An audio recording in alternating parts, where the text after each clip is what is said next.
Já imaginou como seria interessante dar uma ordem e esta ser seguida sem precisar se justificar ou se preocupar com as consequências? Apenas mandar e ser obedecido? Mas e o livre-arbítrio? Certamente não seria algo ético e muito menos bem visto pela sociedade. Contudo, e se fosse por uma boa causa? Os fins justificariam os meios? Code Geass conta a história de um rapaz que repentinamente recebeu este dom e que decidiu usá-lo a princípio para o bem, mas gradativamente seus métodos foram se tornando cada vez mais controversos, assim tornando-se difícil defini-lo como herói. Este rapaz é Lelouch, um indivíduo brilhante, o que é fácil de se notar visto que ele é excepcional em xadrez, a maneira mais simples dos animes demonstrarem que alguém é acima da média em perspicácia. Mas no caso de Lelouch, sua inteligência é palpável e mais crível em comparação a outros personagens semelhantes. Ele consegue pensar vários passos à frente, se adapta rapidamente às mais diversas situações e é um exímio estrategista. Porém, permanece verossímil devido aos erros genuínos que eventualmente comete. Durante toda sua jornada, vemos ele falhando bastante, isto é, nem sempre seus planos saem como planejado, e o protagonista é forçado a improvisar. Ver que Lelouch não é perfeito, apesar de ser extremamente engenhoso, acaba cativando o espectador e gera identificação pela veracidade. Lógico que existem algumas situações forçadas onde claramente seria impossível o personagem escapar, por exemplo, mas mesmo nesses momentos, a narrativa arruma um jeito de não nos deixar pensar nisso por muito tempo. O importante a se destacar é de fato a humanização do protagonista, que novamente, mesmo sendo muito inteligente e tendo o poder de mandar nas pessoas, comete vários erros, que poderiam acabar com todos os seus esquemas. Inclusive, seus planos são alterados a todo momento, justamente por causa de imprevistos. Por mais que Lelouch consiga ler as pessoas e entender rapidamente uma situação, ele não pode prever o futuro. O personagem não tem exatamente tudo bem definido desde o começo da história, e que deveria durar até o final da sua trajetória. Tudo muda. A situação, seus aliados, seus adversários e, principalmente, ele mesmo. Lelouch é filho do imperador do Sagrado Império da Britânia, e após ter testemunhado sua mãe sendo morta, é deserdado junto com sua irmã mais nova, Nunnally, e vendido ao Japão, que na época estava sendo conquistado por Britânia e logo passou a ser chamado de Área 1. O protagonista e sua irmã então passaram a morar na casa do primeiro-ministro do Japão, onde Lelouch conheceu Suzaku, com quem criou um enorme laço de amizade na infância, porém que mais tarde se tornou seu arqui-inimigo e principal antagonista ideológico. 7 anos mais tarde, Lelouch, agora vivendo com a família Ashford, atende pelo sobrenome de Lamperouge e vive uma vida tranquila, até que se envolve em uma confusão, onde conhece uma garota de cabelos verdes que lhe concede o poder do rei, permitindo ao usuário dar uma ordem inquestionável. Esse encontro muda sua vida para sempre e, como ele mesmo diz, acelera seus planos de vingança. Lelouch é um personagem difícil de acompanhar às vezes. Enquanto observamos sua jornada, notamos sua inevitável mudança. Entretanto, o mais curioso é que ele se transforma muitas vezes. A princípio, parece a clássica história do mocinho indo para o lado do mal, quando na verdade é muito mais complexo do que isso. Não se trata de maniqueísmo, mas sim de quão afetados e influenciados somos pelo ambiente que nos rodeia, das pessoas próximas a nós e de como enxergamos a sociedade. Tudo isso reflete não só em nossos atos, mas em nosso modo de pensar também, e o protagonista de Code Geass representa isso magistralmente. Lelouch oscila entre um herói que está disposto a se sacrificar por um bem maior e um vilão que não vai deixar ninguém interferir em seu caminho. Isso acontece a todo instante. Ele é a mistura de dicotomias que configura todo o ser humano, um personagem que, embora seja frio, acaba se deixando levar pelas suas emoções, principalmente por ser muito orgulhoso. Sua raiva e frustração são seus maiores inimigos, pois ele não consegue controlá-las direito. O protagonista é uma contradição. Ao mesmo tempo que é um estrategista, se mostra impulsivo, luta pela liberdade de um povo, mas usa de um poder que remove escolhas alheias. Quer um mundo melhor, porém, utiliza o pior dele para atingir seus objetivos. A história de Code Geass se resume basicamente a isso, a discussão a respeito do livre-arbítrio e se os fins justificam os meios, através de uma perspectiva que busca ser genuinamente humana.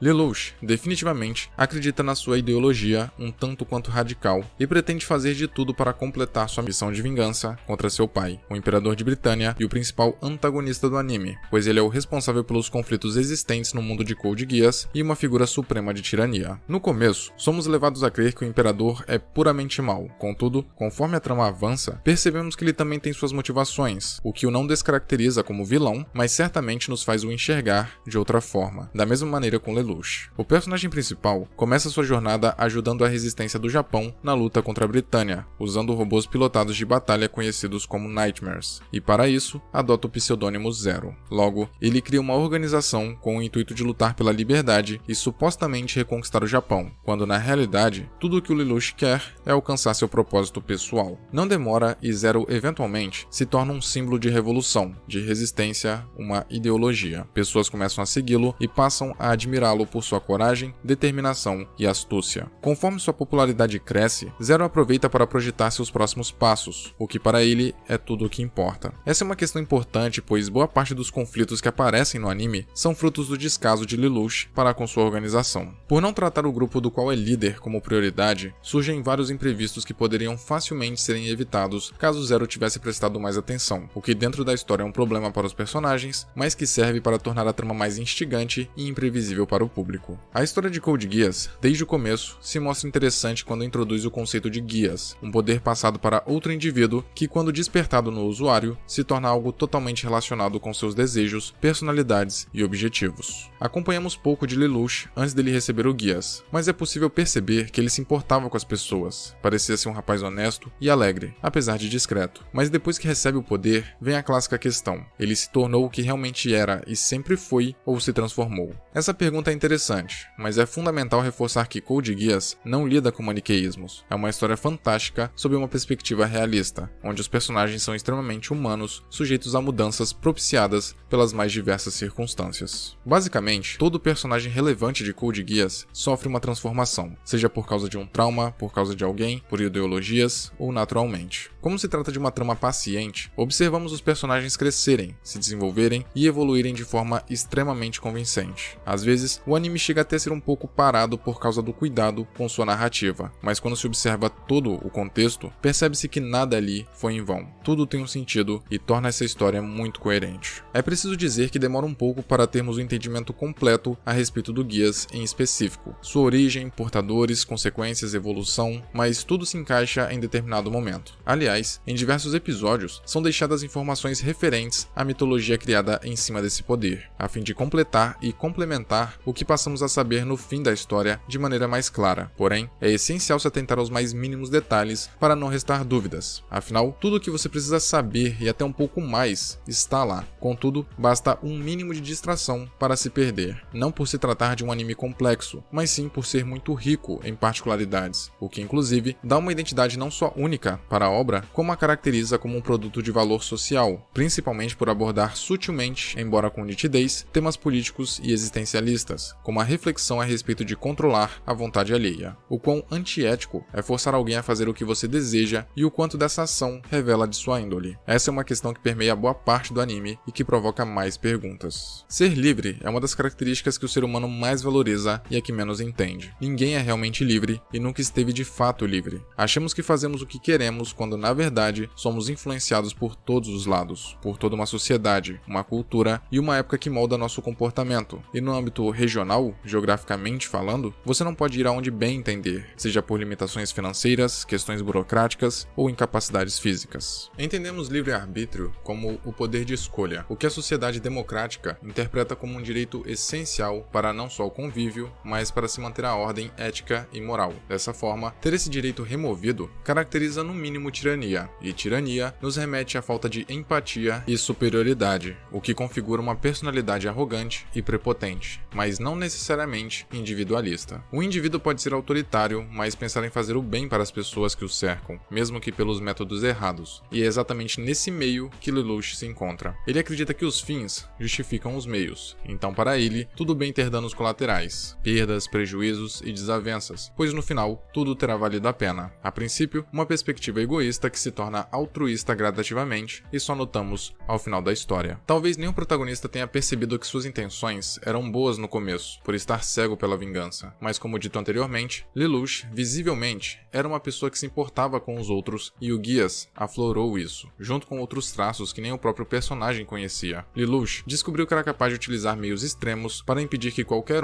entrasse no seu caminho. Estava disposto a concluir seu propósito de um jeito ou de outro, mas mesmo que reconhecesse que determinado ato não era certo, para ele não tinha problema, pois ele enxergava além. O protagonista preferia acreditar que de suas ações, muitas vezes cruéis, sairiam bons resultados. Porém, diferente de Light Yagami, do anime Death Note, Lelouch não vai se degradando e se perdendo durante sua jornada. Pelo contrário, ele cresce, aprende e se torna mais inteligente enquanto enfrenta os mais diversos imprevistos. Em contrapartida, é obrigado a se desapegar de certos valores, pessoas e costumes, ao ponto de não ter mais nada pelo que lutar, apenas sua ideologia. Outro ponto interessante que aparece na história, esse um pouco mais filosófico, é a revelação mais importante do anime e ao mesmo tempo a mais esquecida, referente ao pai do protagonista. Como todo vilão que se preze, o Imperador de Britânia tinha um plano grandioso que não se rende ao clichê de dominação mundial, mas que é tão presunçoso quanto. O curioso é que, embora a descoberta do esquema tivesse a intenção de ser algo bem impactante e de extrema relevância dentro da trama, tanto que chega a ser um ponto de virada da história, não existe um verdadeiro senso de ameaça quando vemos o que o pai do Lelouch pretendia fazer, mas não porque foi supostamente mal desenvolvido, mas porque àquela altura, a vingança não era mais o que tornava os episódios cativantes, além de nem ser mais o foco da história. Pensando bem, talvez nunca tenha sido. Tanto isso pode ser verdade que essa revelação diretamente relacionada à vingança do personagem principal acontece do meio pro final da história, e não em seu clímax. Lelouch só precisava de um encerramento, aquele arco precisava ser concluído, mas já não era a força motriz da trama. Todo o envolvimento político de Zero, sua influência, seus atos e o que ele representava havia se tornado o plot central. A evolução dessa figura revolucionária tornou-se mais empolgante do que qualquer outra trama paralela, por ter sido muito bem construída a ponto de fazer nós, a audiência, acreditarmos nele como salvador de uma pátria que o adotou como herói e lenda. A partir dessa conclusão, Lelouch, ou melhor, Zero, podia se focar completamente em seu objetivo que antes era só pano de fundo, um meio para conseguir sua vingança, e através de sua ideologia, busca, em meio a frustrações e perdas, a liberdade de uma nação. Lelouch, quando conclui seu principal arco e finalmente mostra que os fins justificam os meios, torna-se uma figura simbólica, uma ideia.